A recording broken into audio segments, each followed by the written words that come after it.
देखिए, आपने जो पश्चिम बंगाल के ममता बनर्जी के बारे में पूछा है कि आखिर ऐसे क्या रीज़न है कि भद्र लोग काफ़ी नाराज़ है। आपको मैं बता दूं, अगर 2021 के चुनाव की मैं बात करूं तो ममता बनर्जी को भद्र लोग ने वोट दिया था, युवाओं का वोट मिला था, महिलाओं का वोट मिला था। इस बार के चुनाव में ये तीनों वोट ममता बनर्जी से खिसक रहे हैं। ममता बनर्जी के साथ जो महिलाएं दिखाई दे रही हैं, असल में वो महिलाएं भी आप देखेंगे ममता बनर्जी के विरुद्ध वोट करेंगी। वो किसी ना किसी लालच से वहाँ जुड़ी हुई हैं। मुझे बाकी बातें बताने की आवश्यकता नहीं है। लोगों के दिमाग में जो मेन मुद्दे हैं वो है ममता बनर्जी के द्वारा तुष्टीकरण। और भद्र लोग इस बात से काफ़ी नाराज़ है कि पश्चिम बंगाल, जो कभी बंकिम चंद्र चट्टोपाध्याय के लिए, जो कभी जो है रविंद्रनाथ टैगोर के लिए, जो कभी अपनी संस्कृति के लिए जाना जाता था, वहाँ आज घुसपैठियों का बोलबाला है। ममता बनर्जी उन घुसपैठियों के तुष्टीकरण में लगी हुई है। उनको देश की सुरक्षा से भी कोई लेना देना नहीं है। चिकन नेक आपने शब्द सुना होगा जब सीएए के प्रोटेस्ट चल रहे थे। दिल्ली में प्लान बन रहा था और ये प्लान बनाने वाले लोग वो थे जो सिलीगुड़ी कॉरिडोर उसकी बात कर रहे थे। शरजील इमाम जेल के अंदर बंद है, अभी हाल ही में उसको थोड़े दिन के लिए जमानत मिली। मामला देश की सुरक्षा से जुड़ा हुआ है, लेकिन ममता बनर्जी को इससे कोई लेना देना नहीं है। अब आपको बता दूं, जो रिपोर्ट है, मतलब ये जो पॉइंट हैं लोगों ने जो बताए हैं कि मुद्दे असल में क्या हैं। मैंने ये सवाल किया है भाई, मैंने कहा भाई आप जो है इतने नाराज़ ममता बनर्जी से क्यों हो गए। जितने मीडिया के सर्वे आए वो तो कह रहे थे ममता बनर्जी की बीजेपी से कड़ी टक्कर है, फिर भी बीजेपी की सरकार नहीं बन पाएगी। लेकिन आज के समय में हालात बदले हुए हैं। जो अंडर करंट वोटर है वो भले ही ऊपर से ना दिखा रहा हो, कोई झंडे ना लगा रहा हो, कोई ममता बनर्जी के विरुद्ध ना बोल रहा हो, बीजेपी की रैली में जो भीड़ उमड़ रही है उसको भी आप मत आंकिए। लेकिन भद्र लोग के अलावा वहाँ जो हिंदू है खास तौर पर, उसने ये महसूस किया है कि ममता बनर्जी के 15 साल के शासनकाल में ममता बनर्जी ने मुस्लिम तुष्टीकरण किया है, घुसपैठियों को खुली छुट्टी दी है, जिसके कारण बंगाल की सुरक्षा को खतरा हुआ है, लोगों को खतरा हुआ है, देश की सुरक्षा को खतरा हुआ है। और इतना ही नहीं, संस्कृति को भी ममता बनर्जी ने नष्ट भ्रष्ट करने का काम किया है। आपको अगर मैं बात करूं तुष्टीकरण की, तो 102% की तेज़ी से मुस्लिम आबादी पश्चिम बंगाल में बढ़ी है। आज से पहले कभी ऐसा नहीं था। देश के अंदर अंग्रेज़ों का समय था, मुग़लों का समय आया, लेकिन पश्चिम बंगाल एक ऐसी जगह थी जो क्रांतिकारियों की भूमि रही है, जो संगीतज्ञ की भूमि रही है, जो कला की भूमि रही है। वहाँ कभी भी इस तरह की डेमोग्राफी चेंज नहीं हुई जो ममता बनर्जी के शासनकाल में देखने को मिली है। आपको ये बता दूं कि ममता बनर्जी का ये तुष्टीकरण का जो बजट, उस बजट से आप अंदाज़ा लगाएंगे कि कैसे ममता बनर्जी को केवल अपना वो मुस्लिम वोट दिखाई दे रहा है। उसको लगता है हिंदू तो मूर्ख है, हिंदू को तो हम जो है थोड़ा दुर्गा चालीसा का पाठ करके दिखाएंगे, एक मंदिर बनाने की योजना की घोषणा कर देंगे, महिलाओं को 1200 रुपये 1700 रुपये उनको खाते में डालने की बात कहेंगे तो आदिवासी अपना अपमान भूल जाएंगे, ऐसा दीदी सोचती है। लेकिन ये सोच अब की बार बदल रही है। लोग ये कह रहे हैं, महिलाएं खास तौर पर ये कह रही हैं कि हमारे खाते में 500,000 रुपया आ गए। इसका मतलब ये नहीं है कि ममता बनर्जी ने हमको खरीद लिया है। हमारा स्वाभिमान मान अपनी जगह है, सुरक्षा अपनी जगह है। तो बजट आप देखेंगे, उसको देखकर आपको अंदाज़ा लगेगा कि ममता बनर्जी को जो पश्चिम बंगाल के पिछड़ा वर्ग है उसकी कितनी चिंता है। ममता बनर्जी ने बजट जो रखा है मदरसों के लिए, इमाम के वजीफाओं के लिए, अल्पसंख्यकों का जो बजट है वो 5,713 करोड़ का है। और जो ममता बनर्जी मतवा समाज के बारे में ये कहती है कि जी हम तो इनका ख्याल रखते हैं, हम तो इनके बीच में रहते हैं, ऐसा पिछड़ा वर्ग, एसटी वर्ग, उसके लिए मात्र 2,533 करोड़। मतलब मुसलमानों को जो अल्पसंख्यकों का बजट 5,713 करोड़ है, ममता बनर्जी ने अल्पसंख्यकों के लिए जो बजट रखा 5,700 करोड़, उसका लगभग आधा 2,533 करोड़ ये पिछड़े वर्ग के लिए रखा। ये बता रहा है कि ममता बनर्जी को किसकी चिंता ज़्यादा है। इसीलिए जो ओबीसी वर्ग है उसको समझ में आ रहा है, जो आदिवासी समाज है उसको भी समझ में आ गया कि ममता बनर्जी उनकी हितैषी कभी नहीं हो सकती। और जो घुसपैठ है, जो ज़मीनों पर कब्जे हो रहे हैं, वो आदिवासी क्षेत्रों में ज़्यादा हो रहे हैं। धर्मांतरण हो रहा है, खुल करके उनकी बहन बेटियों को इज्जत के साथ खिलवाड़ किया जा रहा है। इसी तरह आपको बता दूं कि जो उद्योग धंधे हैं वो वहाँ चौपट हुए हैं, जिसका वहाँ आम नागरिक पर असर पड़ रहा है।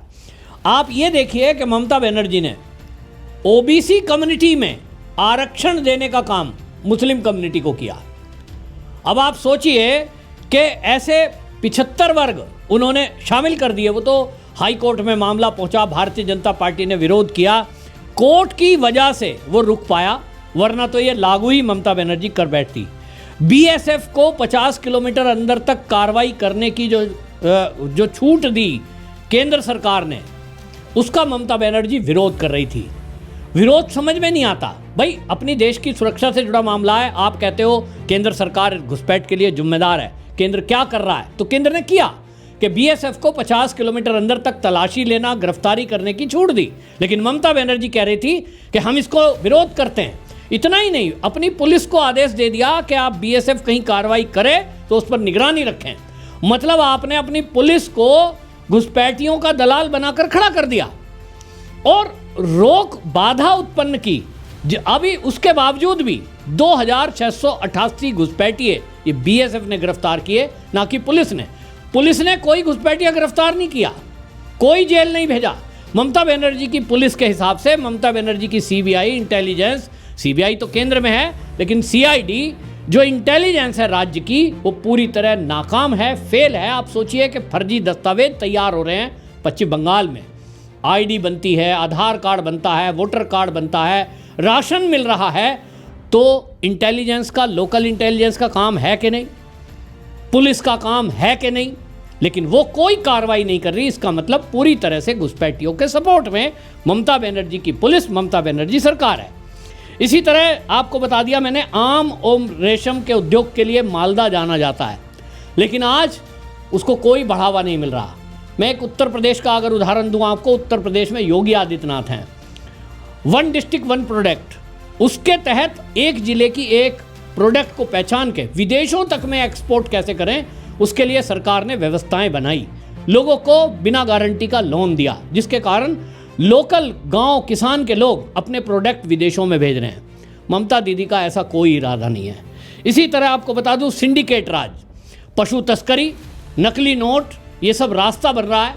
और ये सब जो धंधा बन रहा है सिंडिकेट का, ये पूरा विधिवत चलता है, जिसमें पुलिस मिली हुई है, प्रशासन मिला हुआ है, माफिया मिले हुए हैं। बंगाली पाठ्य पुस्तक, उनको क्या किया जा रहा है? उर्दू के शब्द इस्तेमाल किए जा रहे हैं। आपको याद है, आप अगर जाएंगे पश्चिम बंगाल में तो आपको जल कहते हैं वहाँ आम भाषा में। पहचान भी यही है बांग्लादेशी घुसपैठी की, और पश्चिम बंगाल का जो मूल नागरिक है उसको कैसे पहचानेंगे आप? तो जो घुसपैठिया आया हुआ है बांग्लादेश का, वो कहेगा पानी, और बंगाली जो है मूल रूप से पश्चिम बंगाल का रहने वाला, वो कहेगा जोल, माने जल। पाठ्य पुस्तकों में भी जोल की जगह पानी शब्द इस्तेमाल किया जा रहा है। और पाठ्य पुस्तकों में इतना ही नहीं, उर्दू के शब्द का इस्तेमाल है, रामधुन की जगह वो रंगधुन कर दिया है। इसी तरह खुदीराम बोस को किताबों में, जो क्रांतिकारी थे हमारे, जिन्होंने देश के लिए इतना काम किया, उनको जो है आतंकवादी करार दिया जा रहा है। ममता बनर्जी ने सनातन को गंदा धर्म कहा था, क्या क्या अपमान नहीं करती। राम मंदिर के विरोध में सब लोग खड़े हुए थे।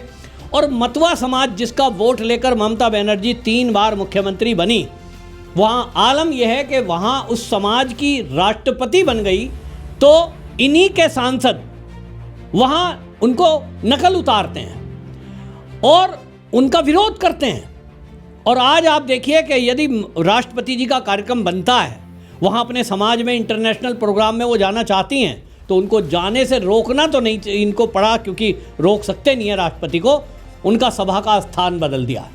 ये कहा सब मैदान छोटा था, वो तो राष्ट्रपति जी थी, खुद पहुँच गई तो इनकी पोल पट्टी खुली। तो पूरा मतवा समाज अपने को अपमानित महसूस कर रहा है कि जब देश की राष्ट्रपति हमारे बीच आना चाहती थी, उसको ये रोकने की कोशिश क्यों की गई? उनके बाथरूम का पानी का कनेक्शन नहीं, रास्ते में कचरा, प्रोटोकॉल का उल्लंघन किया गया, ममता बनर्जी कार्यक्रम में पहुंची नहीं, जो कि पहुंचना चाहिए था। तो ये अपमान है सीधा सीधा। और आपको ये भी बता दूं कि हिंदुओं के घरों पर हमला, वक्फ बोर्ड को लेकर के जिस तरह से विरोध हो रहा था, वक्फ एक्ट केंद्र ने बनाया, विरोध पश्चिम बंगाल में हो रहा था, मुर्शिदाबाद और हुगली में 113 हिंदुओं के घरों को जला दिया गया। ये बहुत बड़ी संख्या है। कहीं आप देश के अंदर यदि एक घर में आग लगा दी जाए तो पूरा हंगामा लेफ्ट लिबरल गैंग मचा देता है कि साहब देखिए घर जला दिया गया, लेकिन 113 घर, रिकॉर्ड है ये सरकारी।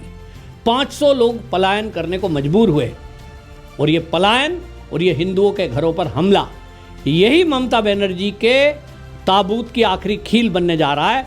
मतवा समाज का विरोध इसमें शामिल होने जा रहा है, और इसीलिए भद्रलोक इस बात को अब समझ चुका है कि ममता बनर्जी पश्चिम बंगाल के लिए घातक है, हानिकारक है, और इसीलिए इसके विरोध में इस बार बड़ी संख्या में वोट पड़ने वाला है। और इसीलिए मैं बार बार कहता हूं कि इस बार का वोट प्रतिशत आप देखेंगे 80% से ऊपर जाएगा, और ये बताएगा कि ममता बनर्जी के शासनकाल में जो अपराध बढ़ा, जो घुसपैठिए बढ़े, जो तुष्टीकरण हुआ, उसका नुकसान ममता दीदी को हो रहा है। ममता बनर्जी की सरकार जारी है। वंदे मातरम।